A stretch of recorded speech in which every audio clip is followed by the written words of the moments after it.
Okay, so I'm gonna make about 3 to 4 videos here for you, kind of showing the functionality of the machine and what I've done, so that you can kind of get a sense of where the machine is as when I hand it over to you. So the first thing I did was I went through the transport and repaired and removed.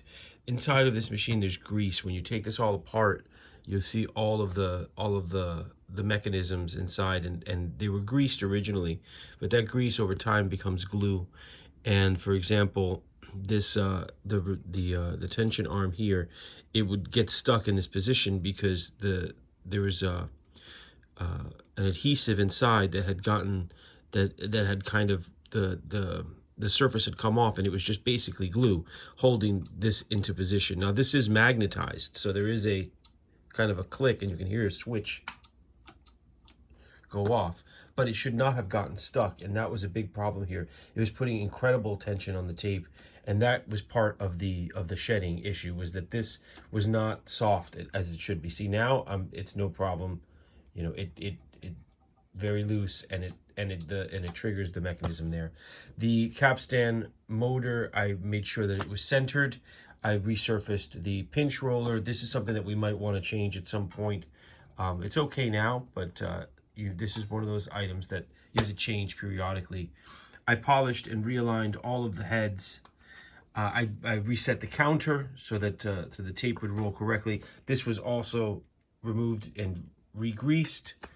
All the transport controls, I used contact cleaner to make sure that everything would work correctly and play, and there's no problems. And then of course the cue is also working the right way it should. This allows you to lift the tape when you go into rewind mode, to put it up against the heads so that it can, you know, it'll play in fast motion, but you can hear where you are on the tape.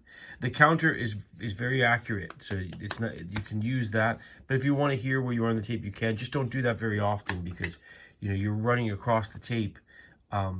You're running the tape across the heads, which is basically sandpaper. So you know you only want to do that when you are just checking it momentarily. You certainly don't want to leave this on, which I think is what kind of happened for a little while in the life of this machine, because there was some flattening of these heads.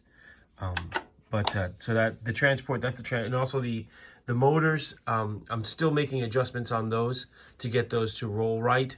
The motors seem to be okay, which is good. That's the more expensive of the issues that it could have. But I have to get the tensions right, and that all kind of comes as I do the calibrations. So that's the transport, and you can see that you can access a lot of that stuff in through here, and all the panels come apart. That's just the one side I haven't finished putting back together again. Now I'm going to continue on and give you 2 more videos. I'm going to show you the playback calibration, which is when I put this MRL tape on here.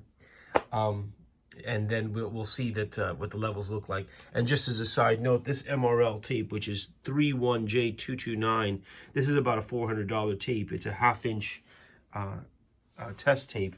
And if you're going to do calibrations on your own, you're going to need a tape like this. But this tape is 250 nanowebers per meter. So this is a +6 tape. I'm sorry, a +3 tape. So I'm going to calibrate using this tape to the correct levels for your 499, and but I'll show you how to do that, or at least I'll show you how it what the results are. So I'll be back with 2 more videos.